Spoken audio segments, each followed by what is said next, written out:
Ganyan nakakorap yung sistema, hindi na lang tayo himik. Tatahimik na lang tayo. Eh ano, 5 years from now, 10 years from now, sino maghihirap? Di ba itong mga bata? Itong mga bata ngayon, mga generation ngayon. Ito ang isa sa mga dahilan ni Baguio City Mayor Benjamin Magalong kung bakit niya isiniwalat ang umano'y 777 scheme sa Kamara. Sa naging panayam kay Magalong kamakailan, sinabi niya na makatatanggap ito ng 21 million pesos ang isang mambabatas na sasama sa mga sorti ni House Speaker Martin Romualdez. Ang pondo ay kukunin sa Assistance to Individuals in Crisis Situation o AX ng DSWD, tulong panghanap buhay sa ating disadvantaged displaced workers o tupad ng DOLE. At isa pang 7 million pesos ay mula sa Medical Assistance to Indigent Patients o MAIP ng DOH. Ang isa rin sa mga hindi nagustuhan ni Mayor Magalong ay ang tila pagmamalaki ng mga mambabatas na sa kanilang bulsa galing ang ipinamamahaging ayuda. Ipinunto rin ng alkalde na trabaho ng DSWD at DOLE ang pagbibigay ng tulong sa mga kababayan nating lubos na nangangailangan. Klarong-klaro naman sa ating konstitusyon. Ano ba ang trabaho ng mambabatas? Hindi ba gumawa ng batas? Yun lang. Paano ngayon na nangyayari na pagdating sa ayuda sila yung nagdi-distribute? Hindi rin sang-ayon si Magalong na basta na lang pabayaan ang ganitong sistema. Yung mali, gawing tama. Yung tama, panatiliing tama. Hindi ba dapat ganun ang sistema natin? Hindi yung mali, tolerate na lang natin. Silent na lang tayo. Kaya nga lagi kong ina-emphasize yan eh. Silence is not neutrality. It is complicity, it is tolerance. And that's the reason why tuloy-tuloy na namamayagpag itong mga corrupt na politician na to. Dahil tahimik tayo eh. Hindi tayo nagsasalita eh. Sa huli, napagtanto ni Mayor Magalong na marami sa mga politiko ang wala talaga anyang sinseridad na maglingkod sa taong bayan. Umaasa rin ito na marami pang magsasalita laban sa umano'y korap na sistema ngayon sa gobyerno. Hindi patas para sa Commission on Elections o COMELEC na iilang politiko lamang ang nakikinabang sa mga welfare programs ng gobyerno gaya ng AKAP, 4Ps at AIX para makapamili ng boto ngayong panahon ng eleksyon. Kaya naman babala ng COMELEC sa DSWD posibleng patawan ng absolute ban ang AKAP kung mapapatunayang nagagamit ito sa pamumulitika.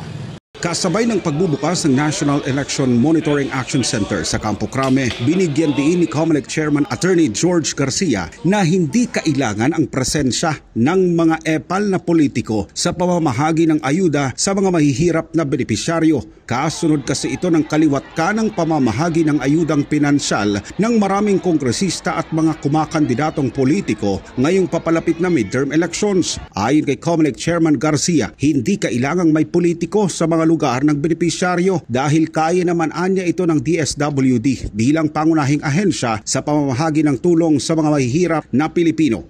Pwede namang wala sila.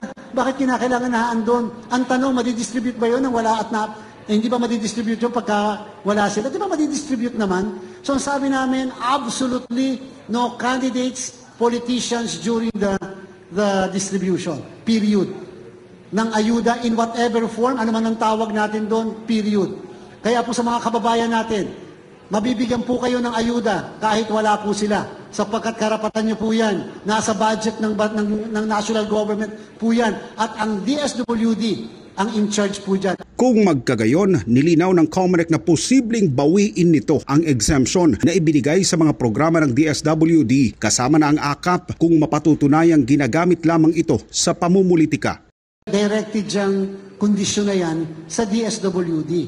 Inaasahan namin na ang DSWD ay magko-comply sa kondisyon sapagkat there will always be a threat that the COMELEC will withdraw the exemption granted. Naniniwala ang COMELEC na hindi patas para sa mga politikong walang akses sa pondo ng bayan para makapangampanya sa pamagitan ng AKAP o iba pang programa ng pamahalaan kapalit ang boto. Madami na po kaming disqualify, kinasuhan ng kasong kriminal at hindi kami mag-aatubili for this election to do the same to all these candidates. So sana, protektahan natin yung ayos at kagandahan ng mga programang ito. Kawawa po yung mga mahihirap. Hindi sila dapat nasasamantala Karapatan po nila ito sa ating mga batas. Nauna nang ikinadidismaya ni Baguio City Mayor Benji Magalong ang tahasang pananamantala ng mga epal na politiko at mga mambabatas sa kaban ng bayan imbes na pagtuunan ng pansin ang paggawa ng angkop na mga batas. Dapat ganun talaga sistema, no? Ibigay sa DSWD o kaya sa DOLE, and then let DOLE or DSWD sila makipag-coordinate sa local government unit.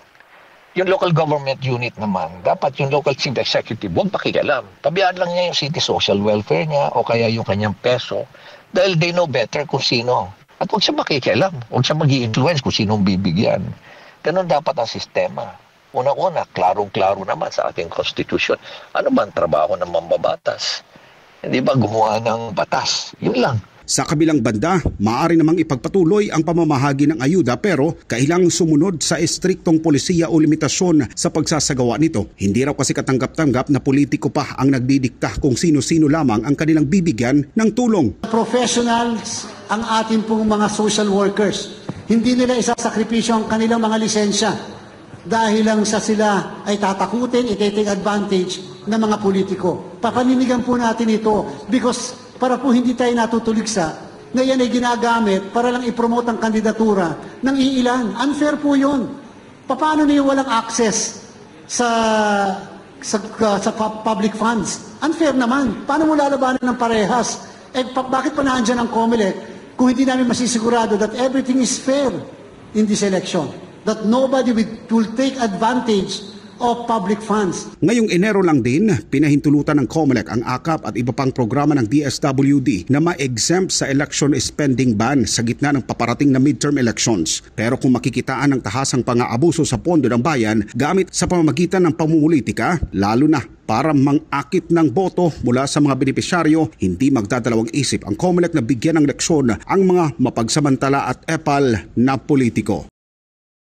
Kasabay ng mga batikos sa ayuda para sa kapos ng kita program na isiningit lamang ng Kamara sa 2025 national budget ay isiniwalat naman ni Baguio City Mayor Benjamin Magalong ang ANIA 77 scheme. Ayuda ito mula sa gobyerno pero kontrolado umano ni House Speaker Martin Romualdez. Tuwing sasama daw kasi ang isang congressman sa sortie ni Romualdez ay makatatanggap ito ng 21 million pesos. 7 million pesos mula sa Assistance to Individuals in Crisis Situation o AICS, 7 million mula sa tulong panghanap buhay sa ating disadvantaged o displaced workers o TUPAD, at isa pang 7 million pesos mula sa Medical Assistance to Indigent Patients o MAIP.